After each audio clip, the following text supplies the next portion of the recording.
चोर के घर चोरी।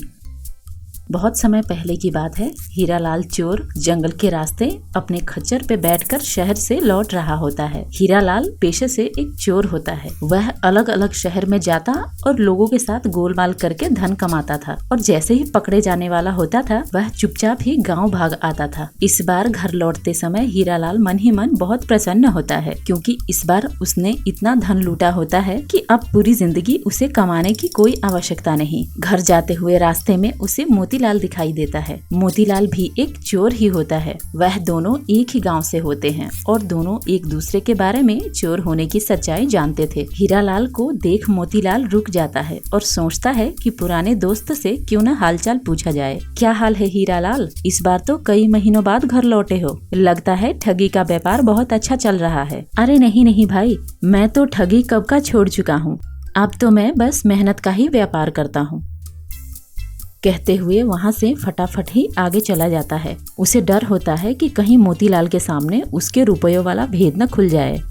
इधर हीरालाल को ऐसे फटाफट जाता देख मोतीलाल मन ही मन, ठग कहीं का, क्या मैं जानता नहीं हूँ तुझे? बोरी भर के पैसे लेके जा रहा है और मुझे कह रहा है कि ठगी का व्यापार छोड़ चुका। रुक जा बेटे, तुझे तो मैं सबक सिखा के ही दम लूंगा। कहते हुए मोतीलाल दो पहाड़ियों के बीच में से दौड़ते हुए हीरालाल से पहले ही गाँव जाने वाले रास्ते में पहुँच जाता है और अपने बैग में से एक चमचमाती हुई बेशकीमती जूती निकाल के सड़क के बीचों बीच रख देता है और खेतों के रास्ते तुरंत ही वहाँ से भाग जाता है। कुछ देर बाद हीरालाल उस सड़क पे पहुँचता है तो उसकी नजर उस चमचमाती हुई बेशकीमती जूती पे पड़ती है। वाह, क्या चमकदार जूती है! ऐसी चमकदार जूती देखकर मेरी पत्नी माला बहुत खुश हो जाएगी। मगर क्या फायदा, यह तो एक ही है। अगर मैं एक जूती ले गया तो खुश होने की बजाय उल्टा वह नाराज हो जाएगी। छोड़ो, जाने दो। कहते हुए हीरालाल उस चमचमाती जूती को छोड़ अपने गाँव की तरफ आगे बढ़ जाता है। इधर मोतीलाल रास्ते में आगे जाकर जूती की दूसरी जोड़ी भी डाल देता है और खुद थोड़ा दूर जाकर झाड़ियों में छुप जाता है।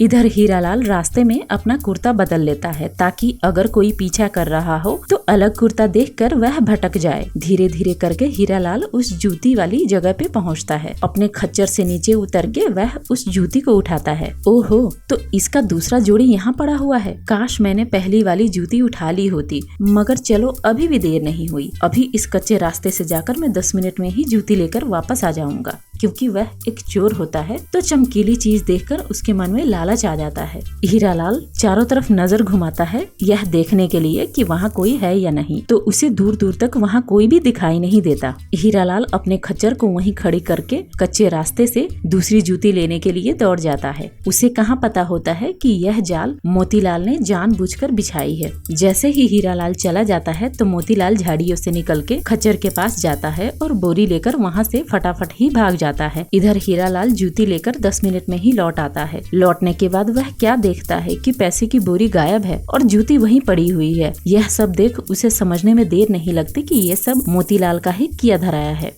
क्योंकि मोतीलाल ही एक व्यक्ति था जो उसे रास्ते में मिला था और साथ में वह चोर भी था। उधर मोतीलाल बोरी लेकर दौड़ता भागता अपने घर पहुंचता है। बोरी पत्नी को देकर सारी घटना बता देता है और कहता है, हीरालाल मेरे पीछे पीछे आता ही होगा। तुम कह देना कि मैं सवेरे सवेरे ही शहर गया हूँ और पता नहीं कब लौटूंगा। ठीक है जी, आप चिंता ना करो, मैं भी एक चोर की पत्नी हूँ। जैसा आपने बोला है वैसा ही करूँगी, मगर इस बोरी को कहाँ छुपाऊँ? तो मोतीलाल कहता है कि जानवरों के लिए जो हमने अभी नई भूसा खरीदा है उस भूसे में जाके छिपा देना, और वहाँ से भाग जाता है। मोतीलाल की बीबी माला अपने पति के कहे अनुसार रुपया छुपाकर अभी आंगन में बैठी ही होती है कि तभी हीरालाल वहाँ आ जाता है। हीरालाल माला से पूछता है कि मोतीलाल कहाँ है, उसे एक बड़ा ही जरूरी काम है। तो माला कहती है, वो तो आज सवेरे ही शहर गए हैं, पता नहीं कब लौटेंगे। यह सुन हीरालाल वहाँ से चला जाता है। कुछ दिन ऐसे ही बीत जाते हैं। हीरालाल फिर से मोतीलाल के घर आता है और फिर से लौट जाता है, क्योंकि मोतीलाल की पत्नी हीरालाल को वही पहले वाला जवाब ही देती है। हीरालाल वहाँ पास के ही किराने दुकान पे कई दिनों तक दिन भर बैठ के इंतजार करता है, मगर मोतीलाल का कोई पता नहीं चलता। वह मन ही मन विचार करता है कि कोई दूसरा रास्ता अपनाना होगा। अगले दिन सवेरे सवेरे वह मोतीलाल के घर के पास छुपकर बैठ जाता है। थोड़ी देर बाद मोतीलाल की पत्नी बड़ा सा टिफिन का डब्बा लेकर कहीं जाने लगती है। हीरालाल उसका पीछा करते हुए एक सुनसान बगीचे में पहुंचता है। वह देखता है कि मोतीलाल की पत्नी सूखे कुएं में टिफिन डाल देती है और कहती है कि खाना खा लो जी।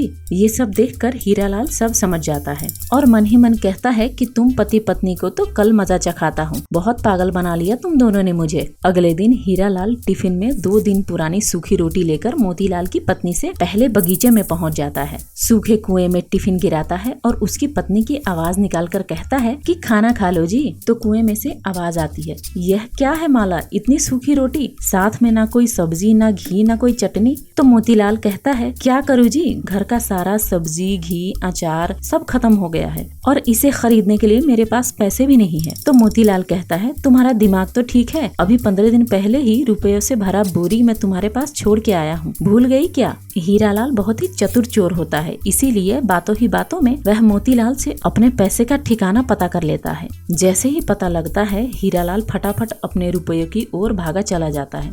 इधर जैसे ही मोतीलाल की बीवी टिफिन देती है तो अंदर से आवाज आती है, अरे भाग्यवान, क्या हो गया है तुम्हें, बार बार टिफिन क्यों दे रही हो आज, क्या मतलब है आपका बार बार, मैं तो अभी आई हूँ। यह सुन मोतीलाल कुएं से बाहर निकलता है और सारी घटना बताता है, मगर पत्नी कहती है कि पक्का वह हीरालाल ही था, क्योंकि मैं तो अभी अभी आई हूँ। दोनों पति पत्नी हताश होकर भूसे वाले घर की तरफ भागते हैं तो क्या देखते हैं कि दरवाजा खुला है और वहाँ कुछ भी नहीं है, ना तो पैसा और ना ही भूसा। इस तरह मोतीलाल को चोर के घर चोरी करने का अच्छा सबक मिलता है।